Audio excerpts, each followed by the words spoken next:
मकबूजा जम्मू और कश्मीर में नाफिज काले कवानीन ने मासूम कश्मीरियों की जिंदगियों पर इंतहाई गहरे असरात मुरतब किए हैं। इन कवानीन में पब्लिक सेफ्टी एक्ट और arm forces special powers act जैसे काले कवानीन शामिल हैं, जिन्हें इंसानी हुकूक की तंजीमों और माहिरीन की जानिब से सख्त तनकीद का निशाना बनाया गया है। ये कवानीन रियासती ताकत को मावराए कानून अंधाधुंध इस्तेमाल करने के लिए बनाए गए हैं, ताकि कश्मीरियों में खौफ की लहर पैदा करके अवामी आज़ादियों को दबाया जा सके और इंसानी हुकूक की सरेआम धज्जियाँ उड़ाई जा सकें।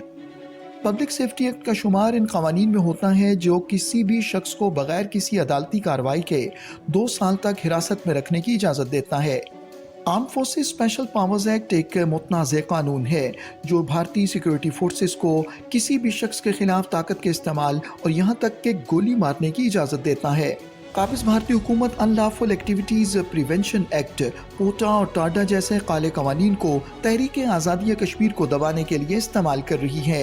National Investigating Agency, which of course law came in 2008, but it has become very, very active in the recent times.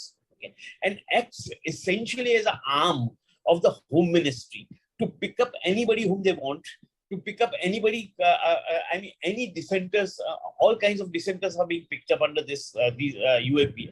And that it's a very, very, very sorry state of affairs which is happening right now. The need for all of us to act unitedly in opposing these draconian laws, and the adjectives used for these laws are draconian laws, black laws, fascist laws, and all these laws suggest that the state is trying to suppress the voice of the people.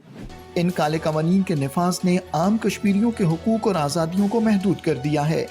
लोगों को अक्सर रात के वक्त घरों से उठा लिया जाता है और उन्हें बगैर किसी मुकदमे के तवील अरसे तक कैद रखा जाता है।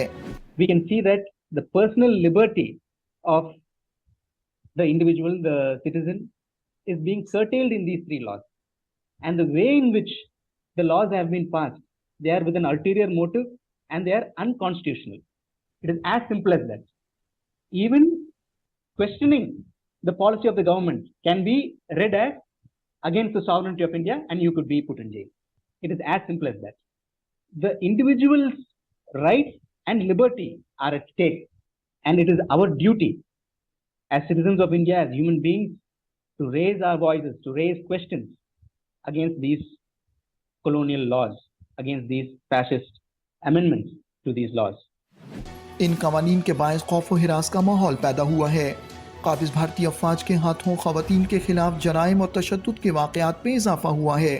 मुसलसल कर्फ्यू और पाबंदियों के बायस कारोबार बंद हो जाते हैं और लोग अपनी रोज़मर्रा की ज़िंदगी के लिए ज़रूरी अशिया तक रसाई हासिल नहीं कर पाते। अमन व अमान की ख़राब सूरत हाल के बायस सयाह इलाके का रुख नहीं करते। तालीमी निज़ाम भी इन कवानीन के असरात से महफूज नहीं। स्कूलों और कॉलेजों को बार बार बंद करना पड़ता है, जिससे तलबा की तालीम का नुकसान हो रहा है। मकबूजा जम्मू व कश्मीर पे इंटरनेट पर पाबंदी से भी कश्मीरियों की जिंदगियां मुतासिर हो रही हैं। जहां एक तरफ आवाम की मालूमात तक रसाई महदूद हो जाती है, वहीं इंटरनेट के दीगर सार्फिन बुरी तरह मुतासिर होते हैं। काले कवानीन ने मकबूजा जम्मू व कश्मीर के लोगों की जिंदगी के हर पहलू को मुतासिर किया है। आलमी बरादरी का फ़र्ज़ है कि वो इन काले कवानीन के खात्मे, कश्मीरियों की आज़ादी और उन्हें हक़ खुद इरादियत दिलवाने में अपना भरपूर किरदार अदा करे।